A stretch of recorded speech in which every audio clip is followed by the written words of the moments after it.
Hi guys, welcome back to my channel. In today's video, I'm going to go through a live trade breakdown with you guys. I took this trade today during FOMC, and I'm going to go through what I saw in the volatility of the market, and then how I was able to utilize that to my advantage, as well as what I looked for on Bookmap through order flow and futures that allowed me to take this trade.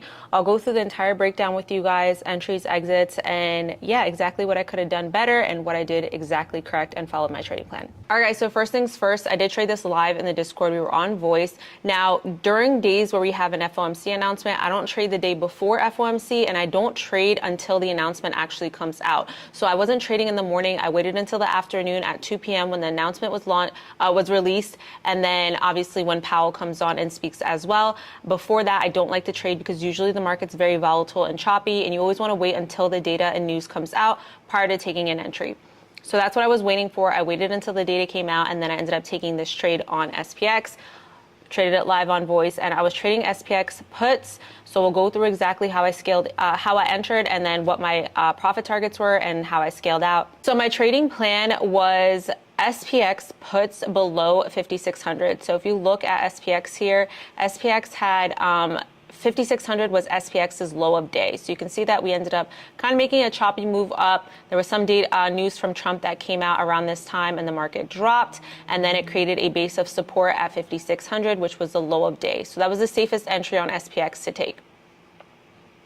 Now, if we go ahead and look at futures at the same time, right before the announcement was at 11 a.m. Eastern time, so 2 p.m. Pacific, or 11 a.m. Pacific time, 2 p.m. Eastern. So right around here, NASDAQ had a downwards trend line that it was holding. So one touch, this is a swing high, two touch trend line, even right here, rejected the trend line before breaking it. So NASDAQ was in a downtrend off of the trend line rejection, and then ES here had created a base of support and low of day at 5620. So I wanted to see ES clear 5620 and the NASDAQ to clear this 19,800 level, which was its low of day and base of support. My targets on the downside below 5600 on SPX were 5580 and then 5569, where it had a gap. It had a gap from 5580 into 5569, which ended up being my second profit target that it didn't end up getting to, but no worries, I'll show you guys exactly how I scaled out. So one thing I do want to show you before I go into my entries and exits is exactly what I was looking for and looking at on Bookmap. Bookmap has been a really key factor of my trading plan, especially with my entries, exits, and profit targets, which is basically my entire trading plan. Especially when I'm focused on SPX, SPY, and then I pay attention to futures as well. Really, with any ticker that you're trading, you want to pay attention to futures. So specifically ES futures, when you're trading SPY and SPX, we can see that ES before the data came out. So this was when the liquidity kind of went away right before the data was coming out at 2 p.m. We can see that it was kind of trading in a range here. Lots of sellers sitting, lots of buyers sitting, but a main level you can see here is 5620 here. So that 5620 is the low of day, like I mentioned, for ES from today that I was waiting for it to break to take SPX puts. And you can see that there are significant buyers sitting. So you see a wall at 5620. So what does that tell us? If we are looking to take a trade on SPY or SPX, pretty much anything in the market, especially SPY and SPX, you want to make sure that ES is able to clear this 5620 wall of buyers before you end up entering puts. So it should fill the orders here at 5620. Sellers should still be aggressive as it fills those orders before you take entry. The data came out at 2 p.m. This is the 2 p.m. candle here. You can see there's a little bit of indecision on the NASDAQ here on this 2 p.m. candle, was holding this 19,800 level, and same thing with ES. If we go ahead and look, ES was also holding 5620, but ES was trending under its VWAP, as was the NASDAQ, and ES on this 5-minute candle rejected VWAP, which is a good sign. So as ES rejected VWAP here, you can see on the next candle, we ended up breaking 5620, and the NASDAQ also cleared my level of 19,800. So perfect. Both futures are in sync with one another, and both futures have broken their levels of support. Now, if we go ahead and look at SPX, I entered SPX puts at 1106. So this candle here, once it cleared 5600, let me just extend this so you guys can see. So if we go ahead and look at SPX, SPX cleared 5600 at 1106. This was the 11 o'clock candles So on futures, this was the 11 o'clock to 11:05 candle. This was the 11:06 candle on SPX that broke 5,600. This was my entry point on SPX. I entered once it broke 5,600, with my first target being 55.80. Now, when I have multiple profit targets, I always scale out 80% at my first profit target and then 10 and 10, depending on how many profit targets I had. So I ended up entering SPX puts 5,600 strike at 11:06 as it broke 5,600. And my first target, like I said, was 55.80, which I would take 80% off. I scaled out 80% at 11:08. 2 minutes later, it pushed into that 55.80 level towards the end of this candle here. And then we can see that it created a base of support. Now, my stop on what I had left on SPX, which was 20%, was 55.95. You can see that it went back and retested. And then around this time is when Powell started speaking. So Powell started speaking at 2:30. He was actually coming on. Before that was just the announcement. So once Powell started speaking, you can see that the market ended up pulling back and reversing. So I ended up exiting my SPX runners at 11:27. Once this candle broke and held above 55.95, which is what I usually wait for when I'm looking for my stop loss to hit.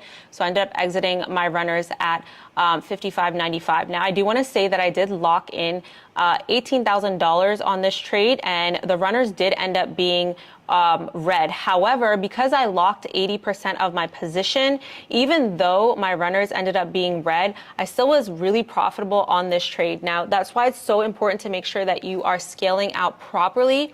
I always recommend, if you have less than 7 contracts trading SPY or SPX, especially 0DTE, you should not be scaling out. If you have over 7 contracts or more, at that point, you're able to scale out 80% of your position or 90% of your position and not have your runners take up so much of your profit. So I always recommend at least trading 7 contracts or more to be able to scale out. At the peak of the premium, I entered the premium at around $24. It went up to around $33 at the premium peak, and then my runners ended up being at a loss of around $21, so a $2 loss to the downside. At the peak of the premium, I was up around $24,000, but I was willing to risk some of that position to be able to see if the stock would continue to, if the market would continue to sell down, which it didn't end up selling down. I can't show you guys my trader sync right now because it's the same day.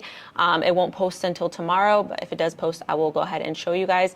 But this is what I ended up locking in. So I was comfortable holding those runners, even if they went to negative, because I was still going to have a decent amount of my profit locked in at that point. So you have to make sure that when you are scaling out properly, and you are scaling out with the correct number of contracts. If you're only trading 3 contracts, it's not really ideal for you to scale out 2 contracts. You're still holding 33% of your position, which is a big chunk of your position. And trading 0DTE, if it does end up reversing or pulling back, it could take up a lot, if not all, of your profit on the day. So it's definitely really important to understand how to scale out properly.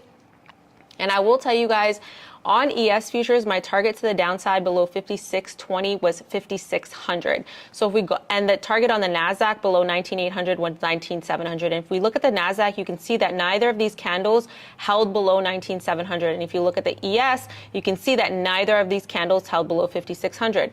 How did I determine that 5,600 was a profit target on ES? Well, one, it is a significant level of support and resistance. It is a psychological level, so it's usually a level that tends to hold. And then on top of that, what confirmed my levels is Bookmap. Now, if we look at Bookmap, you can see that at this point right here is where ES cleared the wall of buyers sitting at 56.20. So you can see that it ended up filling those orders. Big sellers stepping in on ES. Both of these orders right here, big sell orders coming in. It cleared the 56.20 level. And if we look down, ES really didn't have any significant walls. That had a little bit of a wall here at 56.07, but really the biggest wall here you can see is sitting at 5,600. So that was why 5,600 on ES was my final profit target, because it did have a significant wall of buyers sitting at that level. So we would need a lot more volume to come in for it to be able to actually clear that wall. Similar to how we needed the volume to come in for it to be able to clear 56.20. Volume came in when the news came in. So at this point, this was around the time when Powell was coming on. We would need another another piece of significant data to come in for the market to move, which would have been what Powell said. And unfortunately, when Powell got on, the market ended up pushing So we weren't able to clear 5,600 on ES at that point. And if we look here again, you can see that later it did try to clear that 5,600, which is why you see the low of day become 55.96. So when it did clear the orders here, it filled the orders, you can see that heavy selling pressure didn't come in at that point. Heavy sellers didn't step in at that point, versus if you look here, when it cleared 5620, you still saw big sell orders come in. Not a lot of buyers stepping in, but big sell orders coming in. Versus here, you only saw a little bit, and then the market ended up taking over. Buyers ended up taking over on ES, and we ended up reversing to the upside. So it's really important to pay attention to significant levels and significant areas on Bookmap. And if you look at ES here, this right around here is where ES rejected its VWAP. Okay, so if we look at the chart, this was the 5640 level. ES was sitting at 5640 at that time. Look at this on ES, 5640, wall of sellers, not able to clear the wall to the upside. We don't have significant buyers stepping in to be able to clear that wall. Sellers take back over here, and you can see straight trend down on ES until it gets to its next significant wall, 5607 and 5600. Once it cleared right here, you can see a big order of sellers come in at 5620, low of day, but overall nice trend down on Bookmap that confirms that the trend is indeed a downtrend, and sellers are indeed in control of ES futures, which then pushes SPY and SPX as well. So it's really, really important to pay attention to your levels on Bookmap. Pay attention to order flow, whether you're using Bookmap, Level 2, or Times in Sales. It really has been a game changer for me, especially when I'm looking for target profits on futures to know when to scale out and when to take majority of my profit. Also, I do just want to show you guys right around here when we did pull back on ES, once it cleared 5620 right here, and we did pull back here, you don't see a lot of heavy sellers are heavy buyers stepping in. But even if you did, what you want to pay attention to is where's the pullback level at. Obviously, you have levels of resistance and support on your chart. So my stop loss on SPX was 55.95, which it did pull back to that level. You also want to pay attention to future Bookmap, because when it is in a downtrend like this on Bookmap and you see order flow is moving in one direction, and you see, let's say for this specific example, sellers are in control of this position, you can see that once it did clear and it was approaching this next level of 5600 here, when it did pull back at this specific point here, it had a level where sellers were sitting. Okay, so you see this level here at 5615, so that tells you that that's the retest level on this specific play. Ended up not able to fully clear 5615, sellers stepped back in and retested that 5600, clearing before we ended up bouncing before Powell stepped in. All right, guys, so hopefully this breakdown was helpful in how I utilize futures to trade SPX and SPY, and then also how I implement Bookmap into every trade that I take. I watch Bookmap the way that I showed you guys every single day. Every trade that I take, whether I'm trading Tesla, whether I'm trading Nvidia, Apple, or SPY and SPX, QQQ, you can actually watch SPY and QQQ on Bookmap. You just can't watch SPX because it doesn't have any volume, but it's really easy to follow along Bookmap watching futures to be able to take trades either on futures or with any other ticker that you're trading.